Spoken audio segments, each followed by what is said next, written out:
Shalom Bapak Ibu Saudara sekalian, kita baru saja memperingati dua peristiwa besar dalam kekristenan, yakni Jumat Agung, kematian Yesus Kristus, dan Paskah, yakni kebangkitan Kristus. Pada peringatan Jumat Agung kita beribadah dan mendengar khotbah tentang kematian Yesus. Lalu minggunya langsung kita rayakan dan mendengar khotbah tentang kebangkitan Kristus. Jeda waktu yang cukup cepat, peralihan yang sangat singkat ya saudara.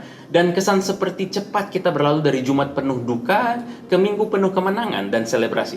Tidak ada yang salah dengan itu, tapi apakah kita sungguh-sungguh mengingat akan betapa kelam dan gelapnya penderitaan Kristus 2000 tahun yang lalu? Jangan sambil lewat saja, setuju Bapak Ibu ya?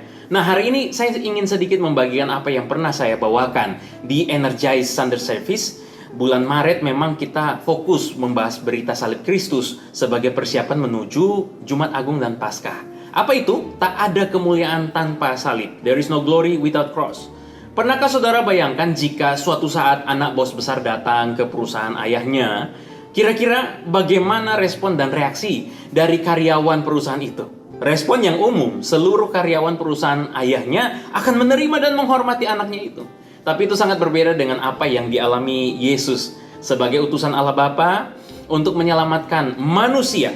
Dunia justru menolak dan bahkan membunuh Yesus. Inilah yang membuat orang sulit menerima Yesus sebagai sang Mesias. Mesias kok mati? Mesias kok menderita? Mesias kok miskin?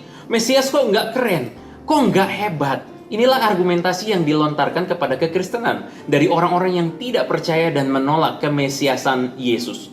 Tapi memang demikian, Alkitab menjelaskan bahwa sebenarnya Mesias dan penderitaan adalah dua hal yang tidak terpisahkan dalam ajaran para nabi. Sayangnya, orang Yahudi tidak benar-benar memahaminya, sehingga ketika Yesus tampil dan melayani, mereka menolaknya dan hendak membunuh dia. Memang sih, berita Injil tentang Yesus Mesias yang disalib bukan cerita yang keren. Cerita yang keren harusnya pemeran utamanya itu yang menang, hebat dan mampu mengalahkan semua musuhnya, dan juga tidak mati di akhir ceritanya. Itulah yang membuat sulit mengumpulkan orang untuk mendengar berita Injil yang benar. Gereja yang mengkhotbahkan Mesias yang disalib biasanya minim pendengarnya. Itulah yang sekarang terjadi. Kini Mesias tanpa salib diberitakan oleh banyak pengkhotbah palsu yang menganggap bahwa hal menarik dari kehidupan Yesus adalah kehidupan tanpa kesulitan. Sakit jadi sembuh, miskin jadi kaya, susah jadi sukses. Ya, prosperity gospel. Lalu banyak pujian dalam ibadah juga tidak berpusat pada salib Kristus, melainkan berpusat pada diri sendiri, self-centered. Aku diberkati, aku dipulihkan, aku dilimpahi, aku.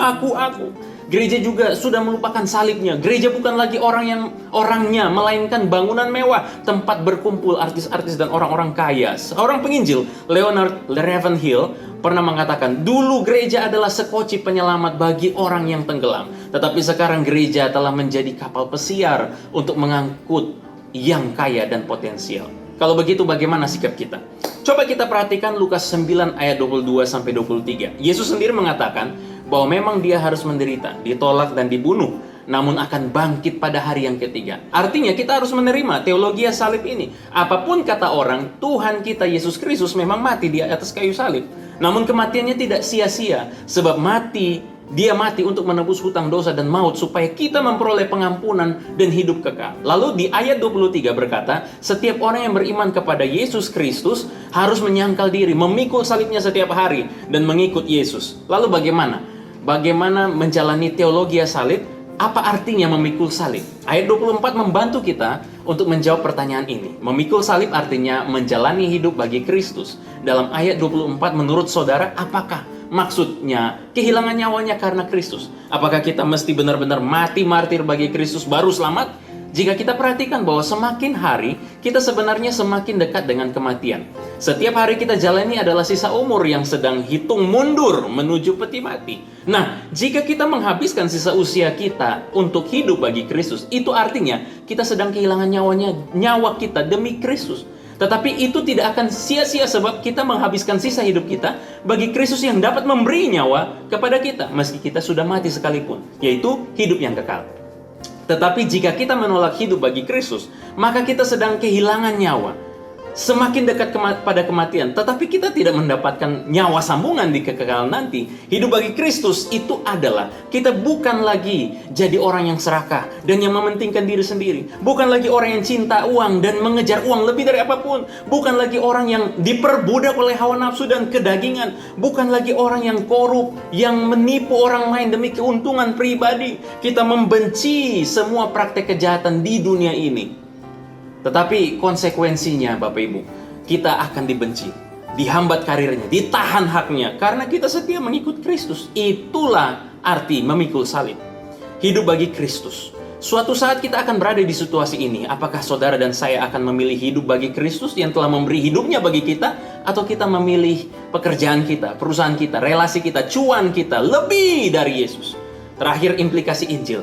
Karena Injil kita disadarkan dan mengakui bahwa inti berita Injil adalah Mesias yang disalib, teologia salib. Karena Injil kita tidak lagi fokus pada kemuliaan diri, melainkan memuliakan Allah melalui teladan Kristus. Karena Injil kita menghabiskan sisa umur hidup kita untuk hidup bagi Kristus meski dibenci dunia menjadi konsekuensinya. Dan karena Injil, setiap penderitaan dan kesakitan kita justru menjadi seperti penderitaan Kristus. Melalui salib Kristus, Allah menunjukkan kebersamaan. Kita tidak sendirian. Kubur yang kosong menyatakan kemenangan atas maut dan pengharapan hidup yang kekal. Bersama Kristus, kita pasti menang. Mari kita berdoa. Bapa dalam surga, kami bersyukur. Tuhan ingatkan kami senantiasa untuk kami bersandar kepada salib Kristus dan berharap kepada kemenangan Tuhan, yaitu kebangkitan-Mu ya Bapa. Biarlah itu menjadi landasan iman kami dan kami mau hidup di dalamnya. Terima kasih ya Bapa, dalam nama Yesus. Haleluya. Amin. Jika Bapak Ibu Saudara diberkati dengan devotion ini, silakan bagikan kepada keluarga kita supaya kita sama-sama diberkati oleh Tuhan. Tuhan Yesus memberkati.